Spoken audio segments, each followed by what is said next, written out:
दोस्तों नमस्कार। Colonel Ajay CO Ajay astro money group first global astro friends digital channel से आपसे मुखातिब होता हूं। आज 21 सितंबर सन 2023। दोस्तों खबर निकल के आ रही है कि केंद्र सरकार जल्दी ही रबी की फसलों की मिनिमम सपोर्ट प्राइस यानी एमएसपी की बढ़ोतरी की घोषणा करने की संभावना बन गई है। दोस्तों जानिए पूरी रिपोर्ट विस्तार से। अजय एस्ट्रो मनी ग्रुप देश का पहला चैनल है जो 42 कमोडिटीज 5 मार्केट पर लगातार अपडेट और विश्लेषण आप तक प्रस्तुत करते हैं। दोस्तों हम वर्तमान ही नहीं भविष्य का भी करते हैं सटीक आकलन। खबर निकल के आ रही है कि केंद्र सरकार द्वारा आगामी रबी सीजन की 6 फसलों की न्यूनतम समर्थन मूल्य यानी एमएसपी में 2 से 7% तक बढ़ोतरी किए जाने की संभावना बनी है।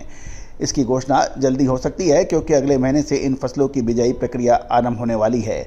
चालू वर्ष के दौरान लगभग 4 से 5 राज्यों की विधानसभा तथा अगले वर्ष पहली छमाही में लोकसभा के चुनाव होने वाले हैं, जिसको देखते हुए सरकार खासकर गेहूं और मसूर की एमएसपी में अच्छी बढ़ोतरी कर सकती है।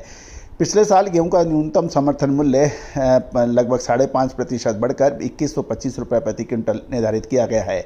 आगामी रबी सीजन जो कि अक्टूबर महीने से शुरू होगा, गेहूं और मसूर का न्यूनतम समर्थन मूल्य में लगभग 7% बढ़कर 2275 से 2300 रुपये प्रति क्विंटल और मसूर 6425 से 6450 रुपये प्रति क्विंटल निर्धारित किए जाने की उम्मीद लगी है। हालांकि केंद्रीय बफर स्टॉक को बढ़ाने हेतु एफसीआई यानी भारतीय खाद्य निगम, नाफेड और एनसीसीएफ जैसी एजेंसियों को किसानों से अधिक मात्रा में इसकी खरीद करने में मदद मिल सके। दूसरी ओर चना तथा जौ के समर्थन मूल्य में सामान्य बढ़ोतरी होने की उम्मीद है। इसके तहत चना का न्यूनतम समर्थन मूल्य 2% बढ़कर 5440 से 5475 रुपये प्रति क्विंटल और जौ का समर्थन मूल्य 6.5% बढ़कर 1850 से 1900 रुपये प्रति क्विंटल निर्धारित किए जाने की संभावना बनी है। साल 2022-23 के लिए चने का समर्थन मूल्य में 2% तथा जौ के समर्थन मूल्य में लगभग 6% का इजाफा हुआ था। पिछले साल 6.1%। जहाँ तक सरसों की बात है, सरसों क्योंकि रबी की प्रमुख तिलहन फसल है और सरसों का न्यूनतम समर्थन मूल्य लगभग 3.5 से 4% को बढ़ाकर 5650 से 5700 रुपये प्रति क्विंटल निर्धारित होने का अनुमान लगाया जा रहा है। जबकि सूरजमुखी का समर्थन मूल्य 2.5 से 3% बढ़कर 5800 से 5950 रुपये प्रति क्विंटल की संभावना है। यदि हम न्यूनतम समर्थन मूल्य के बारे में कृषि लागत एवं मूल्य आयोग यानी CSPP अपनी सिफारिश पहले से ही दे चुका है और कैबिनेट नोट विभिन्न संबंधित विभागों के पास विचारात हेतु भेजा जा चुका है। अगले सप्ताह या सितंबर के अंत तक सरकार रबी सीजन साल 2023-24 के लिए फसलों की एमएसपी की बढ़ोतरी की घोषणा कर सकती है। दोस्तों गौरतलब है कि एमएसपी के ऊपर किसान और सरकार के बीच में हमेशा से ही मतभेद रहा है। किसान लागत मूल्य को देखते हुए समर्थन मूल्य की मांग करते हैं, साथ साथ समर्थन मूल्य पर माल खरीदने की भी बात करते हैं। लेकिन अक्सर इस चीज़ के जब अक्सर ये भी होता है कि समर्थन मूल्य से अधिक के भाव बाज़ारों में मिलते हैं तो किसान समर्थन मूल्य पर माल नहीं बेचता और यदि समर्थन मूल्य से जब बाज़ार में कम दाम होते हैं तो सरकारी उतनी खरीद नहीं होती जितनी किसान चाहता है। तो ये तो एक हमेशा से ही एक विचारणीय प्रश्न बना हुआ है। लेकिन हमारा ये कहना है कि मिनिमम सपोर्ट प्राइस और एमआरपी यानी मैक्सिमम रिटेल प्राइस इन दोनों के बीच में सामंजस्य होना चाहिए। यदि और अक्सर होता यह है कि जब फसलें का उत्पादन अच्छा होता है तो बाज़ारों के अंदर किसानों का माल सस्ते भावों में मंडियों में बिकने लगता है और सरकारी खरीद भी उतनी मात्रा में नहीं हो पाती है।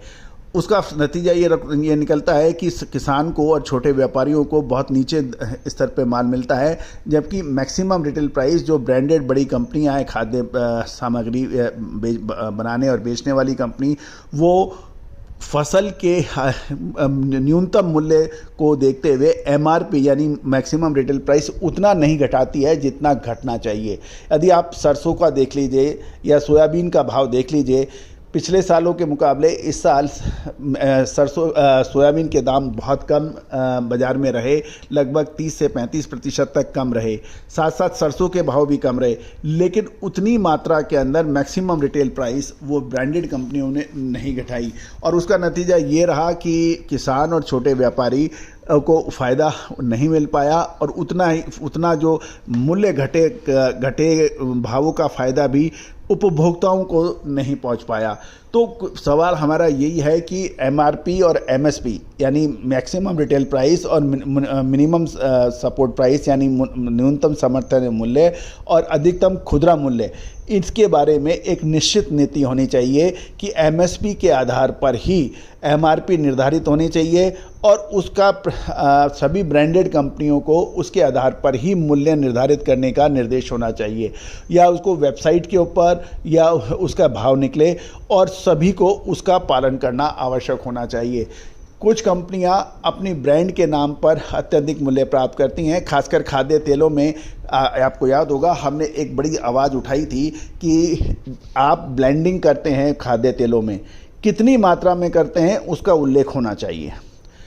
कितनी इसमें आप ब्लेंडिंग यानी कितनी इसमें आप दूसरे तेल की मिलावट कर रहे हैं, कौन सा कर रहे हैं, कितने प्रतिशत कर रहे हैं, उसका आपको हर उस उत्पाद के ऊपर लिखा होना चाहिए। अब ऐसे निर्देश जारी हो रहे हैं, तो उम्मीद है कि हमारी ये जो मुहिम है आप किसानों के लिए, छोटे व्यापारियों के लिए फ़ायदेमंद हो और सबको मुनाफा बराबर मिले, हमारा ये कहना है। दोस्तों आपका क्या कहना है कमेंट बॉक्स में ज़रूर लिखिएगा कि एमआरपी और एमएसपी के दामों के अंदर सामंजस्य होना चाहिए। यदि बाज़ार के अंदर खुदरा दाम अधिक हैं तो किसान और व्यापारियों को भी दाम मिलने चाहिए। आपका क्या कहना है, आप अवश्य अपनी राय दीजिएगा। दोस्तों आपका अपना चैनल है, आपके द्वारा चलाया जा रहा है, आप अपनी राय अवश्य कमेंट बॉक्स में दीजिएगा।